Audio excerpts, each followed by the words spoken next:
BJP RSSന്റെ നേതൃത്വം ഇന്ന് സാമ്പത്തിക ആരോപണം കൊണ്ട് ചീഞ്ഞു നാറുകയാണ്.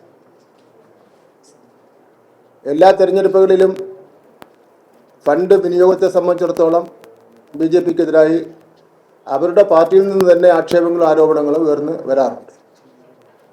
എന്നാൽ ഇന്നിപ്പോൾ വളരെ ഗൗരവമേറിയ വിഷയങ്ങളാണ് വന്നിരിക്കുന്നത്. സംസ്ഥാനത്ത് തെരഞ്ഞെടുപ്പിന് വേണ്ടി ചെലവഴിച്ചതിൻ്റെ ആകെ കണക്കെടുത്ത് ഇതുവരെയും വന്നിട്ടില്ല. ഇപ്പോൾ 12 കോടി രൂപയുടെ തട്ടിപ്പിനെ സംബന്ധിച്ചിടത്തോളം അവർ തന്നെ ഉന്നയിക്കപ്പെട്ടിരിക്കുകയാണ്. കൊടി നിർമ്മിക്കുന്നതിന് വേണ്ടിയുള്ള കരാർ കൊടുത്തതിലും ഹെലികോപ്റ്റർ വാടകയ്ക്കെടുത്തതിലും അതുപോലെ കൊടി വാടകയ്ക്കെടുത്തതിലും ഇതിൻ്റെ എല്ലാം കാര്യത്തിൽ വലിയ ആക്ഷേപങ്ങൾ വന്നിരിക്കുകയാണ്. BJPയുടെ ആഫീസ് സെക്രട്ടറി കോടിക്കണക്കിന് വരെ വരുന്ന നോട്ട് കെട്ട് മേശപ്പുറത്ത് നിരത്തി വെച്ച് സെൽഫി എടുത്ത് സാമൂഹ്യ മാധ്യമങ്ങളിൽ പ്രസിദ്ധീകരിച്ചിരിക്കുകയാണ്. 47 നിയോജകമണ്ഡലത്തിലെ കാര്യമാണ് ഇപ്പോൾ പറയുന്നത്. ഇത് വളരെ ഗൗരവമുള്ള വിഷയമാണ്. സാധാരണഗതിയിൽ സാമൂഹ്യ മാധ്യമങ്ങൾ ഇത്തരത്തിലുള്ള കോടിക്കണക്കിന് രൂപയുടെ കണക്ക് വരുന്ന അവസരത്തിൽ വിവിധ ഏജൻസികൾ കേസെടുത്ത് അന്വേഷണം നടത്താറുണ്ട്. സംസ്ഥാന ഗവൺമെൻറ് അടിയന്തരമായി ഇക്കാര്യത്തിൽ ലഭിച്ച പരാതിയുടെ അടിസ്ഥാനത്തിൽ കേസെടുത്ത് ഗൗരവമായി അന്വേഷണം നടത്തേണ്ടതായിട്ടുണ്ട്.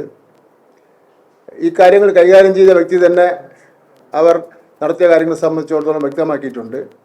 നീണ്ടുപോകുന്നത് BJPയും UDFും തമ്മിലുള്ള ഒത്തുതീർപ്പിൻ്റെ അടിസ്ഥാനത്തിലോ അഡ്ജസ്റ്റ്മെൻ്റ് അടിസ്ഥാനത്തിലാണോ ആണ് ഈ കേസ് എടുത്ത് അന്വേഷണം നടത്തി കുറ്റവാളികളെ കണ്ടുപിടിക്കാത്തത്. 12 കോടി രൂപ വിതരണം ചെയ്തതിലുള്ള ക്രമക്കേട് മാത്രമല്ല, അത് BJP ആലോചിക്കേണ്ട കാര്യമാണ്. ഇതിൻ്റെ സോഴ്സ് എവിടെയാണ്, 12 കോടി എവിടെ നിന്നാണ് കിട്ടിയത് എന്നുള്ള കാര്യം പറയേണ്ടതായിട്ടുണ്ട്. ഇത് തെരഞ്ഞെടുപ്പിന് വേണ്ടിയാണോ ഉപയോഗിച്ചത്, തെരഞ്ഞെടുപ്പിന് വേണ്ടി ഉപയോഗിച്ചെന്നുള്ള അവർ തന്നെ വ്യക്തമാക്കിയിട്ടുണ്ട്.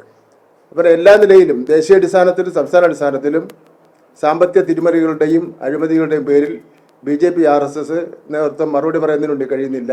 ഇക്കാര്യം സംബന്ധിച്ചിടത്തോളം രാജീവ് ചന്ദ്രശേഖരൻ ഇതുവരെ ഒരു അക്ഷരം വേണ്ടിയിട്ടില്ല. BJPയുടെ സംസ്ഥാന നേതൃത്വം കേന്ദ്ര നേതൃത്വത്തിനടുത്ത് അയച്ച കത്തിൻ്റെ കോപ്പി ഇന്ന് മാധ്യമങ്ങളിലൊക്കെ തന്നെ വന്നിട്ടുണ്ട്. അപ്പോൾ ഈ കാര്യത്തിൽ ഈ സംസ്ഥാന നേതൃത്വത്തിൻ്റെ അഭിപ്രായം അറിയണം. സംസ്ഥാന ഗവൺമെൻറ് ആഭ്യന്തര വകുപ്പ് മന്ത്രി ഇക്കാര്യത്തിൽ എടുത്തിട്ടുള്ള നിലപാട് എന്താണെന്ന് വ്യക്തമാക്കണമെന്ന് ഞങ്ങൾ ആവശ്യപ്പെടുകയാണ്.